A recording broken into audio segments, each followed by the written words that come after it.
Hello my dear class 9 students, मैं हूं आपकी biology mentor doctor Ankita Verma और एक बार फिर स्वागत करती हूं आप सभी का आपके फेवरेट चैनल डेफिनेट सक्सेस पाठशाला में, जहां एक चीज बिल्कुल डेफिनेट है, वो है आपकी सक्सेस।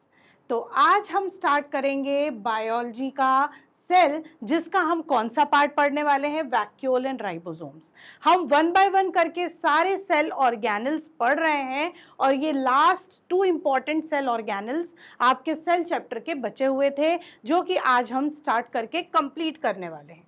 तो हम स्टार्ट करते हैं वैक्यूल से। वैक्यूल को हम बोलते हैं storage container of the cell. Cell के अंदर जो भी स्टोरेज होता है वो किसके अंदर होता है, वैक्यूल के अंदर होता है।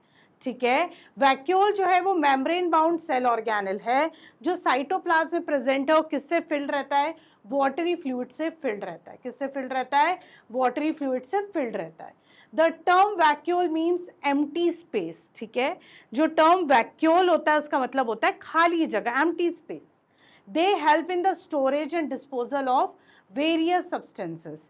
ये बहुत सारा स्टोरेज और डिस्पोजल बहुत सारी चीज़ों के लिए यूजफुल है। स्टोरेज तो करता ही है, एक्सेस ऑफ वाटर भी एक्सपेल आउट करता है ना, वेस्ट प्रोडक्ट भी अपने अंदर स्टोर करता है, न्यूट्रिएंट सोल्यूशन भी करता है और एक टर्गर प्रेशर अंदर बना के रखता है।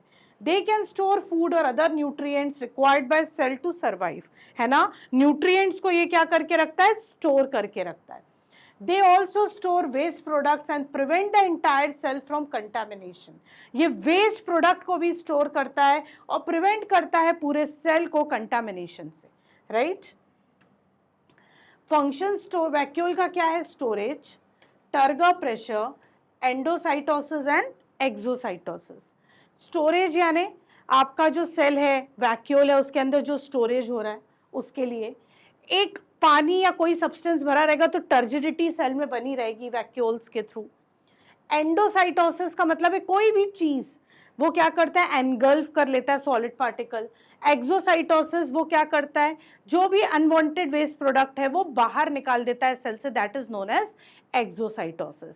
सो this are the different functions of vacuole. ये एक डायग्राम है जिसमें एक सिंगल लेयर से ये कवर रहता है, जिसको हम क्या बोलते हैं, टोनोप्लास्ट बोलते हैं। What is the membrane named as tonoplast. ठीक है, और ये क्या लिखा है, सेल सैप। सैप का मतलब है न्यूट्रिएंट का सोल्यूशन। क्या मतलब है, न्यूट्रिएंट का सोल्यूशन। उसके बाद है राइबोसोम्स। राइबोसोम्स का मतलब protein factory of the cell. A ribosome is a complex molecular machine found inside the living cell that produce proteins from amino acid during the process called protein synthesis or translation. क्या बोलोगे, protein synthesis और translation.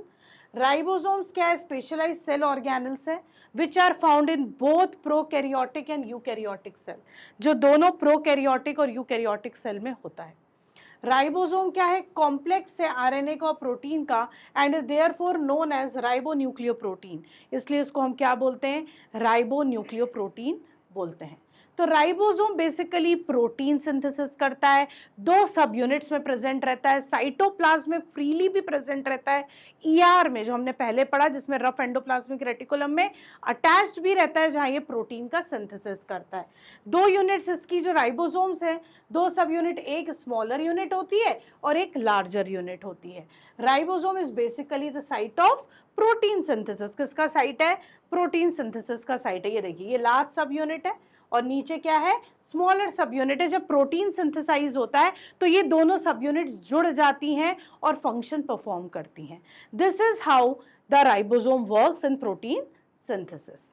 ठीक है, तो ये जो आपका cell chapter है, सेल चैप्टर के जो सेल ऑर्गेनल्स हैं बस यहीं तक थे। उसमें आपका वैक्यूल और राइबोसोम 2 लास्ट सेल ऑर्गेनल्स बचे थे। अब जो हमारा लास्ट टॉपिक, बट बहुत इंपॉर्टेंट टॉपिक सेल डिवीजन का बचा है, वो अपने नेक्स्ट वीडियो में कंप्लीट करेंगे। जब तक के लिए आप हमारे साथ जुड़े रहिए और देखते रहिए definite success Pathshala. Bye bye.